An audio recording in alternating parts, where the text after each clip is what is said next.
Okay, so for today's deep dive, we're jumping into the Book of Ruth, specifically chapter 1, verses 8 through 17. Right.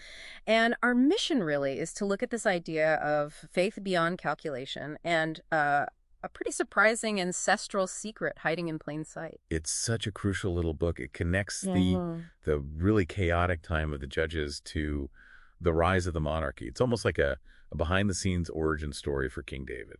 And for its original audience, it must have been just completely shocking. The sources we read point to two big reasons why. Hmm. First, it's a radically female-centric story. I mean, the whole narrative engine is just Naomi and Ruth making choices. Yeah, their agency drives everything.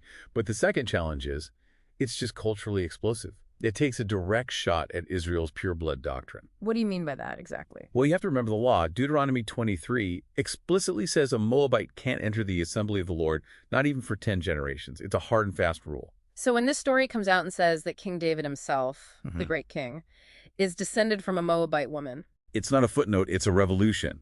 It completely redefines who belongs. Wow.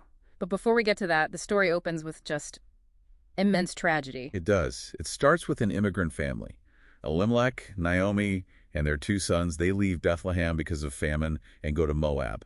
A survival journey. Exactly. But it turns into complete loss. Elimelech dies, then both sons die, leaving Naomi all alone with her two Moabite daughters-in-law.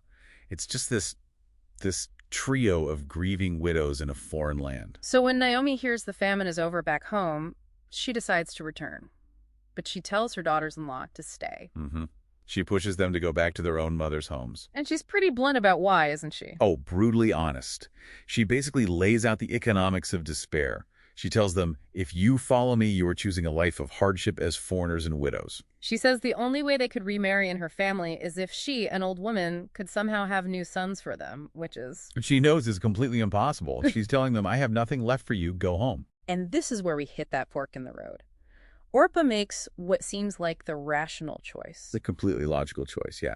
She weeps, she kisses Naomi goodbye, and she returns to her people, her family, her gods. And you really can't fault her for that. It's a self-preservation move. It's the safe bet. Absolutely.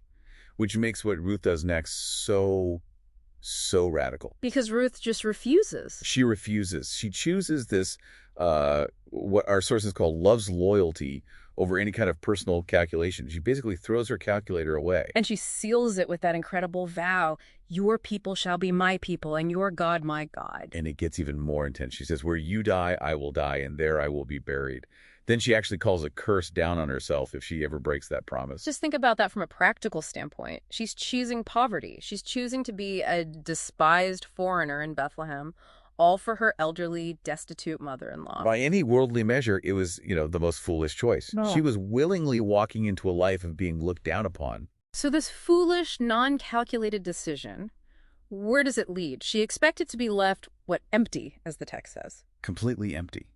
But she was filled. That single, seemingly irrational act of loyalty, it didn't just give her a place in Israel, it gave her the most honored place. From a despised Moabite to the great-grandmother of King David. And centuries later, she's right there in the genealogy of Jesus Christ.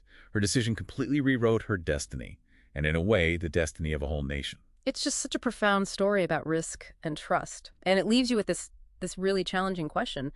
In those huge defining moments of your life and your career, your relationships, your faith, when is it time to set aside the calculation of personal gain? When is the rational choice actually the wrong choice?